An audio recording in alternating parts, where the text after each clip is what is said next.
ಅವರವರ ರಾಜ್ಯದ ಭಾಷೆಗಳನ್ನು ರಾಜಕಾರಣಕ್ಕೆ ಬಳಸ್ಕೊಳ್ತಕ್ಕಂಥದ್ದು ಸಹಜವಾಗಿ ನಡೀತಾನೆ ಇರ್ತದೆ. ಆದರೆ ಇವತ್ತು ಕಾಸರಗೋಡು ಕರ್ನಾಟಕದ ಒಂದು ಭಾಗ ಅಂತಕ್ಕಂಥದ್ದು ಮೊದಲಿಂದನೂ ಕೂಡ ನಮ್ಮ ಪ್ರತಿಪಾದನೆ. ಆದರೆ ಅಲ್ಲಿಗೆ ಕನ್ನಡಿಗರಿಗೆ ಯಾವುದೇ ರೀತಿಯ ಸಮಸ್ಯೆ ಆಗದಂತೆ ನೋಡ್ಕೊಳ್ಬೇಕಾಗಿರ್ತಕ್ಕಂಥದ್ದು ಕೂಡ ಆ ಸರ್ಕಾರದ ಕೆಲಸ. ಬಹುಶಃ ಇವತ್ತು ಏನು ಒತ್ತಡವನ್ನು ಹೇರುವಂಥ ಪ್ರಯತ್ನವನ್ನು ಮಾಡ್ತಾ ಇದ್ದಾರೆ. ಅದರಿಂದ ಗಡಿ ಭಾಗದಲ್ಲಿ ಉತ್ತಮವಾದಂಥ ವಾತಾವರಣ ಇರಲಿಕ್ಕೆ ಸಾಧ್ಯ ಆಗೋದಿಲ್ಲ. ಕೇರಳ ಮತ್ತು ಕರ್ನಾಟಕ ಎರಡೂ ಕೂಡ ಉತ್ತಮವಾದಂಥ ಬಾಂಧವ್ಯವನ್ನು ಇಟ್ಕೊಂಡಿದೆ. ಈ ಬಾಂಧವ್ಯಕ್ಕೆ ಧಕ್ಕೆ ತರುವಂಥ ಕೆಲಸವನ್ನು ಅಲ್ಲಿನ ಸರ್ಕಾರ, ಅಲ್ಲಿನ ಮುಖ್ಯಮಂತ್ರಿಗಳು ಮಾಡ್ತಾ ಇದ್ದಾರೆ. ಅದು ಸರಿ ಇಲ್ಲ ಅಂತಕ್ಕಂಥದ್ದನ್ನು ಹೇಳಲಿಕ್ಕೆ ನಾನು ಬಯಸ್ತೇನೆ. ಚುನಾವಣಾ ದೃಷ್ಟಿಯಿಂದನೇ ಮಾಡಿರ್ತಕ್ಕಂಥದ್ದು. ಈಗ ಮಾಡಬೇಕು ಅಂತ ಅಂದರೆ ಕಳೆದ 10 ವರ್ಷಗಳಿಂದನೂ ಕೂಡ ಅವರದೇ ಅಧಿಕಾರದಲ್ಲಿದ್ದರು. ಸೊ ಕನ್ನಡ ಮೊದಲಿಂದನೂ ಕೂಡ ಅಲ್ಲಿ ಮೊದಲನೇ ಭಾಷೆಯಾಗಿ ಅಲ್ಲಿ ಸಾಕಷ್ಟು ಜನ ವಿದ್ಯಾರ್ಥಿಗಳು ಶಿಕ್ಷಣವನ್ನು ಕಲಿತಾ ಇದ್ದಾರೆ. ಸೊ ಅವರು ಮಲಯಾಳಂ ಕಲಿಬೇಡಿ, ಅವ್ರ ರಾಜ್ಯದಲ್ಲಿ ಕಲಿಸ್ಬೇಡಿ ಅಂತ ಹೇಳ್ತಾ ಇಲ್ಲ. ಆದರೆ ಕನ್ನಡಿಗರಿಗೆ ಯಾವುದೇ ರೀತಿಯ ತೊಂದರೆ ಆಗದಂತೆ ಅವರನ್ನ ನಿಯಮಗಳು ಇರಬೇಕು ಅಂತಕ್ಕಂಥದ್ದು ನಮ್ಮ ಒತ್ತಾಯ.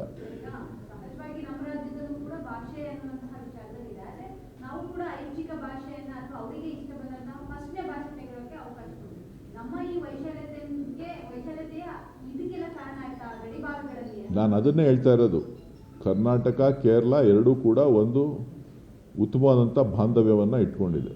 ಆ ಬಾಂಧವ್ಯಕ್ಕೆ ಯಾವುದೇ ಥರದ ಧಕ್ಕೆ ಆಗದೇ ಇರೋ ರೀತಿ ನೋಡ್ಕೋಬೇಕು. ಇದು ಏನಾಗುತ್ತೆ ಅಂತ ಅಂದರೆ ಒಂದೊಂದೇ ಆ್ಯಡ್ ಆಗ್ತಾ ನಮ್ಮಲ್ಲಿ ಇರ್ತಕ್ಕಂಥ ಮಲಯಾಳಂ ಭಾಷಿಕರ ಮೇಲೆ ಬೇರೆ ರೀತಿಯ ಪರಿಣಾಮಗಳು ಬೀರ್ತದೆ. ಅದಕ್ಕೆ ಅವಕಾಶ ಕೊಡಬಾರ್ದು. ಆ ದೃಷ್ಟಿನಲ್ಲಿ ಅಲ್ಲಿನ ಸರ್ಕಾರ ತೀರ್ಮಾನಗಳನ್ನು ಮಾಡಬೇಕು. ಒಂದು ವಿಚಾರದಲ್ಲಿ ವೇಣುಗೋಪಾಲ್ ಎಂಟ್ರಿ ಆಗಿದ್ರು ಸರ್. ಈ ವಿಚಾರದಲ್ಲಿ ಅವರು ಮಧ್ಯಪ್ರವೇಶ ಮಾಡಬೇಕು ಅಂತ ಬಯಸ್ತೀರಾ? ಏನಾದರೂ ಸಜೆಷನ್ ಕೊಡಲಿ ಅವರು ಅಂತೀರಾ? ವೇಣುಗೋಪಾಲ್ ಅವರು ಸರ್ಕಾರ ಆಡಳಿತದಲ್ಲಿದ್ದರೆ ಹೇಳ್ಬೋದಾಗಿತ್ತು. ವೇಣುಗೋಪಾಲ್ ಅವರು ಆಡಳಿತದಲ್ಲಿ ಇಲ್ಲ. ಅವರು ಅಲ್ಲಿ ಏನು ಅದರ ಬಗ್ಗೆ ಪ್ರತಿಕ್ರಿಯೆ ನೀಡ್ತಾರೆ ಗೊತ್ತಿಲ್ಲ. ಬಟ್ ಉತ್ತಮವಾದಂಥ ಬಾಂಧವ್ಯ ಕಾಪಾಡಲಿಕ್ಕೆ ವೇಣುಗೋಪಾಲ್ ಅವರು ಕೂಡ ಒತ್ತಾಯ ಮಾಡ್ಬೋದು. ಕೇರಳ ವಿಚಾರ ಬಂದಾಗ ನಮ್ಮ ಸರ್ಕಾರ ಬಹಳಷ್ಟು ಸಾಫ್ಟ್ ಕಾರ್ನರ್ ತೋರುತ್ತೆ ಸರ್. ಅವ್ರು ಪರಿಹಾರ ಕೊಡೋದಾಗಿರ್ಬೋದು ಅಥವಾ ಒಂದು ಮಾತು ಹೇಳಿದ ತಕ್ಷಣ ಇಲ್ಲಿ ಮನೆಗಳನ್ನೆಲ್ಲ ಕೊಟ್ವಿ. ಆದರೆ ನಮ್ಮ ರಾಜ್ಯದ ವಿಚಾರ ಬಂದಾಗ ಈ ರೀತಿ ಭಾವನಾತ್ಮಕವಾಗಿ ಕೇಳಿಸ್ತಕ್ಕಂಥ ಒಂದು ಕೆಲಸ ಆಗ್ತಾ ಇದೆ. ಅದನ್ನೇ ಹೇಳಿದೆ ನಾನು ನಿಮಗೆ. ಕರ್ನಾಟಕ ಕೇರಳ ಯಾವತ್ತೂ ಘರ್ಷಣೆಗಳನ್ನು ಇಂದಿನ ದಿನಗಳಿಂದ ಇತಿಹಾಸದಿಂದ ಕೂಡ ಯಾವತ್ತೂ ಕೂಡ ನಾವು ಮಾಡ್ಕೊಂಡು ಬಂದವರು. ಸಾಕಷ್ಟು ಕೇರಳ ಭಾಷಿಕರು ಕರ್ನಾಟಕದಲ್ಲಿ ಶಿಕ್ಷಣಕ್ಕೆ, ಉದ್ಯೋಗಕ್ಕೆ, ವ್ಯಾಪಾರಕ್ಕೆ, ಜೊತೆಗೆ ಸಾಂಸ್ಕೃತಿಕವಾದಂಥ ಕಾರ್ಯಕ್ರಮಗಳು ಎಲ್ಲ ರೀತಿಯಲ್ಲೂ ಕೂಡ ಉತ್ತಮವಾದಂಥ ಬಾಂಧವ್ಯವನ್ನು ಇಟ್ಕೊಂಡಿದ್ದಾರೆ. ಸೊ ಆ ಉತ್ತಮವಾದಂಥ ಬಾಂಧವ್ಯವನ್ನು ಇಟ್ಕೊಂಡಿರುವಂಥ ಸಂದರ್ಭದಲ್ಲಿ ಇಂಥ ಸಣ್ಣ ವಿಚಾರಗಳು ನಾವು ಮಲಯಾಳಂ ಕಲಿಸ್ಬೇಡಿ ಅಂತ ಹೇಳ್ತಾ ಇಲ್ಲ. ಆದರೆ ಅಲ್ಲಿರ್ತಕ್ಕಂಥ ಕನ್ನಡಿಗರನ್ನು ರಕ್ಷಣೆ ಮಾಡಬೇಕಾಗಿರ್ತಕ್ಕಂಥದ್ದು ಪ್ರತಿಯೊಬ್ಬರ ಕರ್ತವ್ಯ. ಆ ಒಂದು ನಿಟ್ಟಿನಲ್ಲಿ ಇವತ್ತು ನಾವು ಅವರಿಗೆ ಒತ್ತಾಯವನ್ನು ಮಾಡಬೇಕು.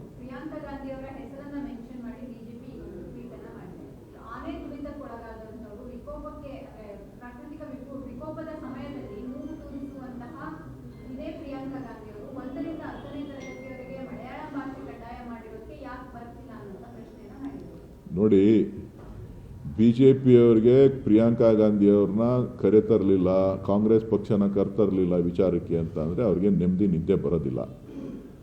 ಮೊದಲು ಕರ್ನಾಟಕಕ್ಕೆ, ದಕ್ಷಿಣ ಭಾರತಕ್ಕೆ ಹಿಂದಿಯನ್ನು ಏರಿಕೆ ಮಾಡೋಂಥ ವಿಚಾರದಲ್ಲಿ ಅವರ ನಿಲುವುಗಳೇನು ಅದನ್ನು ಯಾರು ಟ್ವೀಟ್ ಮಾಡಿದ್ದಾರೆ ಅವರು ಸ್ಪಷ್ಟೀಕರಣ ಕೊಡಲಿ. ಅವರು ಮೊದಲು ಹಿಂದಿ ಭಾಷೆಯನ್ನು ಕನ್ನಡಿಗರ ಮೇಲೆ ಏರ್ತಕ್ಕಂಥ ಒಂದು ಪ್ರವೃತ್ತಿಯನ್ನು ಕೇಂದ್ರ ಸರ್ಕಾರ ಏನು ಮಾಡ್ತಾ ಇದೆ ಅದ್ರ ಬಗ್ಗೆ ಸ್ಪಷ್ಟೀಕರಣ ಕೊಡಲಿ, ಅದ್ರ ಬಗ್ಗೆ ಅವರ ನಿಲುವು ತೋರಿಸ್ಲಿ. ಅನವಶ್ಯಕವಾಗಿ ಇಲ್ಲದೇ ಇರೋ ವಿಚಾರಕ್ಕೆ ಪ್ರಿಯಾಂಕಾ ಗಾಂಧಿ ಅವರನ್ನು ಕರ್ತಕ್ಕಂಥದ್ದು, ಇದರಿಂದ ರಾಜಕೀಯವಾದ ಏನೋ ನಾನು ಮಾತಾಡಿದೆ ಅಂತೇಳಿ ಹೇಳ್ತಕ್ಕಂಥದ್ದು ಸರಿಯಲ್ಲ. ಸೊ ಯಾರೇ ಇದ್ದರೂ ಕೂಡ ಅವರವರ ರಾಜ್ಯ, ಅವರವರ ಭಾಷೆ, ಅವರವರ ಜಾತಿ, ಅವರವರ ಧರ್ಮ ಎಲ್ಲವೂ ಕೂಡ ಅವರವರಿಗೆ ಮುಖ್ಯ ಆಗ್ತದೆ. ಸೊ ಆ ಒಂದು ನಿಟ್ಟಿನಲ್ಲಿ ನಾವು ಇದಕ್ಕೆ ಸೀಮಿತವಾಗಿ ನಾವು ಮಾತಾಡಬೇಕಾಗುತ್ತೆ. ಶಿವಕುಮಾರ್ ಮತ್ತೆ ಕುಮಾರಸ್ವಾಮಿ ನಡುವೆ ಈಗ ರಾಜಕಾರಣದ ಅನುಭವದ ವಿಚಾರಕ್ಕೆ ಸಂಬಂಧಪಟ್ಟಾಗಿ ಜಟಾಪಟಿ ಶುರುವಾಗಿದೆ. ಬಳ್ಳಾರಿ ವಿಚಾರವನ್ನು ಇಟ್ಕೊಂಡು ಗೃಹ ಸಚಿವರ ಖಾತೆಯನ್ನೇ ಡಿ.ಕೆ. ಶಿವಕುಮಾರ್ ಉದ್ಯೋಗ ಮಾಡಿಕೊಂಡು ಅಲ್ಲಿ ಮೀಟಿಂಗ್ ಮಾಡಿದ್ರು ಅಂತೆಲ್ಲ ಟೀಕೆ ಮಾಡಿದ್ದಾರೆ. ಕಬ್ಜಾ ಮಾಡಿದ್ರೆ ಅನ್ನೋದು ಸತ್ಯನೂ ಬೆಳೆದಿರ್ತದೆ. ಹಸ್ತಕ್ಷೇಪ ಮಾಡ್ತಾರೆ. ಕುಮಾರಸ್ವಾಮಿ ಇದನ್ನೆಲ್ಲ ಬಿಡಿ, ದಯವಿಟ್ಟು ಆ HMT ಅವ್ರಿಗೆ ನ್ಯಾಯ ಕೊಡಿಸಿ.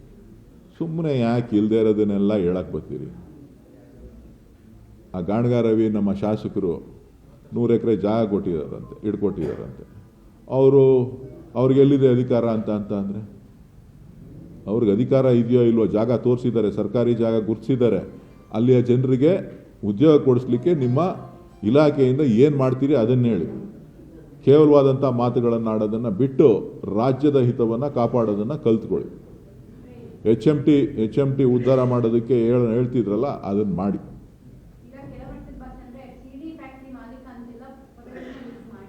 ಯಾರು? JDS ಅವ್ರಿಗೆ ಕೆಲಸ ಇಲ್ಲ, ಉದ್ಯೋಗ ಇಲ್ಲ. ಫ್ಯಾಕ್ಟ್ರಿ ಎಲ್ಲ ಇದ್ದಿದ್ದು ಹಾಸನದಲ್ಲಿ, ಹೊಳೆನರಸೀಪುರದಲ್ಲಿ. ಹೊಳೆನರಸೀಪುರಕ್ಕೆ ಹೋಗಿ ಕೇಳ್ಕೊಳ್ಳಿ, ಹೊಳೆನರಸೀಪುರಕ್ಕೆ ಹೋಗಿ ಕೇಳಲಿ, ಪದ್ಮನಾಭ ನಗರಕ್ಕೆ ಹೋಗಿ ಕೇಳಲಿ ಎಲ್ಲಿ ಫ್ಯಾಕ್ಟ್ರಿ ಇತ್ತು ಅಂತ. ಯಾರು ಬೇಡ ಅಂದವರು? ಫ್ಯಾಕ್ಟ್ರಿ ಎಲ್ಲಿತ್ತು ಅಂತ ಅಲ್ಲೇ ಕೇಳ್ಕೊಳ್ಳಿ, ಯಾರು ಬೇಡ ಅಂದವರು? ಫ್ಯಾಕ್ಟ್ರಿ ಯಾರು ಮ್ಯಾನುಫ್ಯಾಕ್ಚರ್ ಮಾಡ್ತಾಯಿದ್ರು ಅಂತ ಗೊತ್ತಿದೆಯಲ್ಲ ಈಗ. ಹೊಳೆನರಸೀಪುರಕ್ಕೆ ಇನ್ನೂ ಬೇಕಾ? ಹಾಸನಕ್ಕಿನ್ನ ಉದಾಹರಣೆ ಬೇಕಾ? ಇಡೀ ದೇಶದಲ್ಲಿ ಅತ್ಯಂತ ಹೀನಾಯವಾದ ಕೃತ್ಯ ಯಾವುದಾದ್ರೂ ಒಬ್ಬ ಇತ್ತು ಅಂತ ಅಂದರೆ ಅದು ಹಾಸನ ನಡೆದಂಥ ದುರ್ಘಟನೆ. ಅದ್ರ ಬಗ್ಗೆ ಒಂದು ವಿಷಾದ ವ್ಯಕ್ತಪಡಿಸೋಕ್ಕಾಗದೇ ಇರುವಂಥ JDSನ ಮುಖಂಡರುಗಳು ಯಾರ್ಯಾರು ಟ್ವೀಟ್ ಮಾಡ್ತಾ ಇದ್ದಾರೆ, ಅವ್ರುಗಳಿಗೆ ಈ ಬೇರೆದ್ರ ಬಗ್ಗೆ ಮಾತಾಡೋದಕ್ಕೆ ನೈತಿಕತೆ ಎಲ್ಲಿದೆ?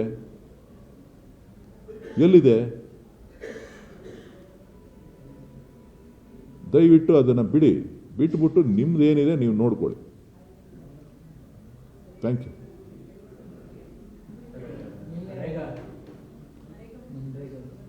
ಹೋರಾಟ ಶುರು ಮಾಡಿದ್ದಾರೆ ಕಾನೂನಾತ್ಮಕವಾಗಿರ್ಬೋದು, ಮತ್ತೆ ಕೇಂದ್ರ ಸರ್ಕಾರದ ವಿರುದ್ಧ ಹಳ್ಳಿಗಳ ಕೂಡ ಪಾದಯಾತ್ರೆ ಮಾಡಬೇಕು. ಅಲ್ಲ, ಈಗಾಗಲೇ ಕಾಂಗ್ರೆಸ್ ಪಕ್ಷ ಅಧ್ಯಕ್ಷರು ಉದ್ಯೋಗ ಖಾತ್ರಿ ಯೋಜನೆ ಇದೊಂದು ಕಾನೂನಾತ್ಮಕವಾಗಿ ಅಧಿಕಾರವನ್ನು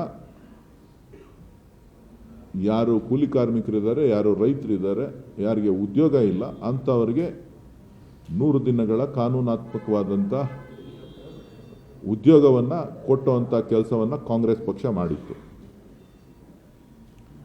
ಮೋದಿ ಸರ್ಕಾರಕ್ಕೆ ಏನಾಗಿದೆ ಅಂತ ಅಂದರೆ, ನನಗೊಂದೇ ಒಂದು ಭಯ ಏನು ಶುರು ಆಗಿದೆ ಅಂತ ಅಂದರೆ, ಮೋದಿ ಯಾವಾಗ ಅವ್ರ ಹೆಸರು ಬದಲಾಯಿಸ್ಬಿಟ್ಕೊಬಿಡ್ತಾರೋ ಅಂತ. ಈ ಭರಾಟೆಯಲ್ಲಿ ಹೆಸರುಗಳನ್ನ ಬದಲಾಯಿಸೋ ಭಾರತದಲ್ಲಿ ನರೇಂದ್ರ ಮೋದಿಯನ್ನು ಹೆಸರನ್ನೇ ಎಲ್ಲಿ ಬದಲಾವಣೆ ಮಾಡ್ಕೊಬಿಡ್ತಾರೋ ಅಮಿತ್ ಶಾನು ಅವರು ಇಬ್ಬರು ಸೇರಿಕೊಂಡು, ಅವ್ರ ಹೆಸರನ್ನೇ ಎಲ್ಲಿ ಬದಲಾವಣೆ ಮಾಡ್ಕೊಬಿಡ್ತಾರೋ ಅಪ್ಪಿ ಯಾಮಾರ್ಬಿಟ್ಟು ಇದು ಯಾರೋ ಹೆಸರಿಗೆ ಬಿಟ್ಟವ್ರೆ, ಹೊಸ ಹೆಸರು ತೋರಿಸ್ಬೇಕು ಅಂತ. ಸೊ ಹೆಸರು ಬದಲಾವಣೆ ಮಾಡೋದು ಅವ್ರ ಚಟ. ಆ ಚಟಕ್ಕೆ ಮದ್ದಿಲ್ಲ. ಅವರು ಈ ದೇಶದ ಆರ್ಥಿಕ ಪರಿಸ್ಥಿತಿಯನ್ನು ಯಾವ ರೀತಿ, ನೀವು ಮಾಧ್ಯಮದವ್ರು ನೀವು ಹೇಳೋದೇ ಇಲ್ಲ ನೋಡಿ. $15 ಮಾಡ್ತೀನಿ ಅಂತ ಹೇಳಿದರು ನಮ್ಮ BJP ನಾಯಕರೆಲ್ಲ. ಡಾಲರ್ ಬೆಲೆ $15, ನರೇಂದ್ರ ಮೋದಿ ಬಂದರೆ $15 ಬರ್ತದೆ ಅಂತ ಹೇಳಿದರು. ಇನ್ಕಮ್ ಟ್ಯಾಕ್ಸ್ ವಜಾ ಆಯ್ತದೆ ಅಂತ ಹೇಳಿದರು. ಅದ್ರ ಬಗ್ಗೆ ಎಲ್ಲ ನೀವೇನು ಕೇಳೋದು ಇಲ್ಲ, ಹೇಳೋದು ಇಲ್ಲ. ಏನು ಮಾಡಲಿ ನಾನು? ಯಾವುದ್ರ ಬಗ್ಗೆ ಹೇಳೋಣ?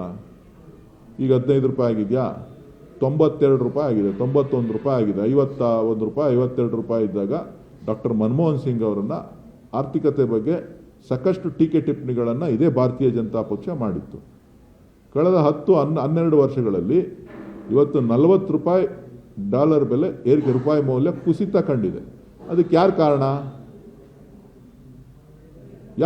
ಕಾಂಗ್ರೆಸ್ ಕಾರಣನಾ?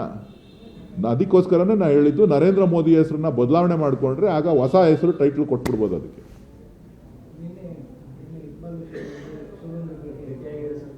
ಸಂಕ್ರಾಂತಿ ನಂತರ ಏನಾದರೂ ಡೆಲ್ಲಿ ಹೋಗ್ಲಿಕ್ಕೆ ಕೆಲವು ಶಾಸಕರುಗಳು ರೆಡಿಯಾಗಿರೋದು ಅವ್ರಿಗೂ ಆಸೆ ಇರುವಂಥದ್ದು ಡಿ.ಕೆ. ಶಿವಕುಮಾರ್ ಸೇವ್ ಮಾಡಬೇಕು ಅಂತ. ಎಲ್ರಿಗೂ ಆಸೆ ಇದೆ, ನನಗೂ ಆಸೆ ಇದೆಯಪ್ಪ. ನನಗೆ ಆಸೆ ಇಲ್ಲ ಅಂತ ಯಾವ ಥರ ಹೇಳಿದ್ದೀನ ನಾನು? ನಾನು ಯಾವ ಥರ ಆಸೆ ಇಲ್ಲ ಅಂತ ಹೇಳಿದ್ದೀನ? ನಿನ್ನೆ ಅವರು ರಾಮೋತ್ಸವ ಮಾಡ್ತಾ ಇದ್ದಾರೆ ಅವ್ರ ತಾಲ್ಲೂಕಿನಲ್ಲಿ. ಸೊ ಹಾಗಾಗಿ ರಾಮೋತ್ಸವ ಕಾರ್ಯಕ್ರಮಕ್ಕೆ ಆಹ್ವಾನ ಬರಬೇಕು ಅಂಥೇಳಿ ಅವರ ಪಕ್ಷದ ಎಲ್ಲ ಮುಖಂಡರುಗಳು ಬಂದು ಆಹ್ವಾನವನ್ನು ಮಾಡಿದ್ರು. ರಾಮೋತ್ಸವ ಕಾರ್ಯಕ್ರಮಕ್ಕೆ ಬರಬೇಕು ಅಂಥೇಳಿ. ಇವತ್ತು ಕುಣಗಲ್ ಉತ್ಸವ ಇದೆ, ಪ್ರತಿಭಾ ಪುರಸ್ಕಾರ ಇದೆ, ಅಲ್ಲಿಗೆ ಹೋಗ್ತಾ ಇದ್ದೀನಿ. ಬನ್ನಿ ನೀವು. ನೀವು ಗಳಿಗೆ ಮುಹೂರ್ತ ಫಿಕ್ಸ್ ಮಾಡಿದ್ರೆ ಸರಿ ಹೋಗುತ್ತೆ. ನೀವು ಇನ್ನೂ ಫಿಕ್ಸ್ ಮಾಡಿಲ್ವಲ್ಲ? ಶುಭಗಳಿಗೆ ಶುಭ ಲಗ್ನ ಎಲ್ಲ ನೀವು ಫಿಕ್ಸ್ ಮಾಡಿದ್ರೆ ನಡೆಯುತ್ತೆ. ನೀವು ಫಿಕ್ಸ್ ಮಾಡಿದಾಗ ಶಾಸಕರೇ ಫಿಕ್ಸ್ ಮಾಡ್ತಾ ಇದ್ದಾರೆ, ಯಾಕೆ ಈಗ ಸುಮ್ಮನಾಗಿದ್ದಾರೆ? 9ನೇ ತಾರೀಕು ಸರ್, ಈಗ ಶಾಸಕರು ಡೆಲ್ಲಿಗೆ ಹೋಗಿ ಬಂದಿದ್ದು ನಾನು ಪಡಿದ್ವಿ. ಅಧಿವೇಶನ ಆದ್ಮೇಲೆ ಕರೆದು ಒಂದು ತೀರ್ಮಾನ ಮಾಡ್ತಾರೆ ಅಂತ ನಿರೀಕ್ಷೆಗಳು ಶಾಸಕರಲ್ಲಿತ್ತು. ಸಹಜವಾಗಿ ಡೆವಲಪ್ಮೆಂಟ್ ಆದ್ಮೇಲೆ ಎಲ್ಲರಲ್ಲೂ ಆ ನಿರೀಕ್ಷೆ. ಇಲ್ಲಿಯ ತನಕ ಹೈಕಮಾಂಡ್ ಆ ಥರದ ನಿರ್ಧಾರಕ್ಕೆ ಹೋಗದೇ ಇರೋದು. ಹೈಕಮಾಂಡ್ ಇನ್ನೂ ಈ ವಿಚಾರಕ್ಕೆ ನೀವು ಮುಹೂರ್ತ ಫಿಕ್ಸ್ ಮಾಡಿ, ತೆಗೆದುಕೊಳ್ಳೋದಕ್ಕೆ ರೆಡಿ ಇಲ್ವಾ? ನೀವು ಮುಹೂರ್ತ ಫಿಕ್ಸ್ ಮಾಡೋದನ್ನು ಕಾಯ್ತಾ ಇದ್ದೀವಿ.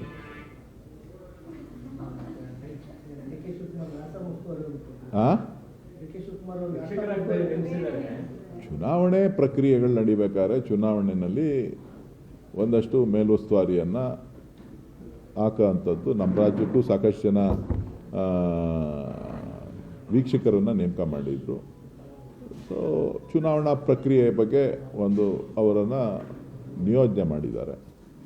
ಸೊ ಅದು ಪಕ್ಷದ ಕೆಲಸ ಮಾಡ್ತಾರೆ. ಜಾರ್ಜ್ ಅವ್ರನ್ನೂ ಮಾಡಿದ್ದಾರೆ ಕೇರಳಗೆ. ನಿರಂತರ ಅದು. ಬೆಂಬಲಿಗರು ಮತ್ತು ಕಾರ್ಯಕರ್ತರ ಆಶೆ ಯಾವಾಗ ಈಡೇರುತ್ತೆ? ನೀವು ಮುಹೂರ್ತ ಫಿಕ್ಸ್ ಮಾಡಿದಾಗ ನಾವು ಹೈಕಮಾಂಡ್ ಡಿಮಾಂಡ್ ಈಗ ಸದ್ಯಕ್ಕೆ ಜನವರಿಯಲ್ಲೇ ಏನೋ ಒಂದು ಗುಡ್ ನ್ಯೂಸ್ ಬರುತ್ತೆ ಅಂತ ನಿರೀಕ್ಷೆಯಲ್ಲಿದ್ದು, ಈಗ ಸಡನ್ ಆಗಿ ಅಸ್ಸಾಂಗೆ ಹಾಕಿರ್ತಕ್ಕಂಥ ಒಂದು ಹಿನ್ನೆಲೆಯಲ್ಲಿ ಇನ್ನೊಂದು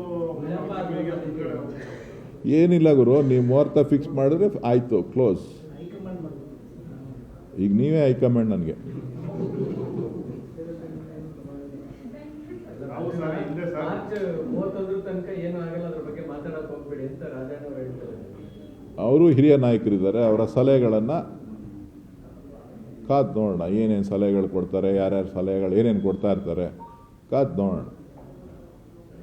ಸರ್, ಮತ್ತೆ ಕುಮಾರಸ್ವಾಮಿ ಸ್ಟೇಟ್ ಪಾಲಿಟಿಕ್ಸ್ ಏನೋ ವಾಪಸ್ ರೀಎಂಟ್ರಿ ಬರ್ತಾರೆ. ಡ್ಯಾಡಿ ಸೋಮ್ ಅಂತೆಲ್ಲ ನೆನ್ನೆ ಎಲ್ಲ ಯಾರು ಡ್ಯಾಡಿ? ಸೋಷಿಯಲ್ ಮೀಡಿಯಾದಲ್ಲಿ ಹಾಕಿದ್ದಾರೆ. ಏನಂತ? ಡ್ಯಾಡಿ ಸೋಮ ಅಂದ್ರೆ ಏನು?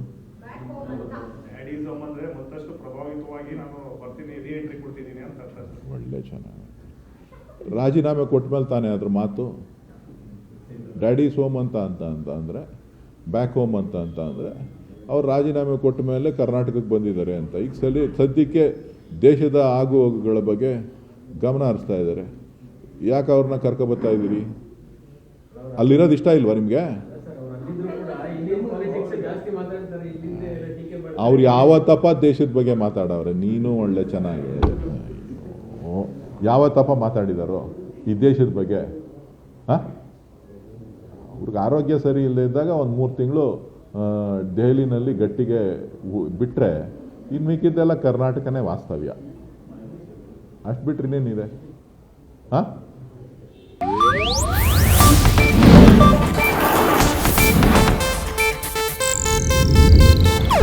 ಇದು ಏಷ್ಯಾನೆಟ್ ನ್ಯೂಸ್ ನೆಟ್ವರ್ಕ್ ಪ್ರಸ್ತುತಿ.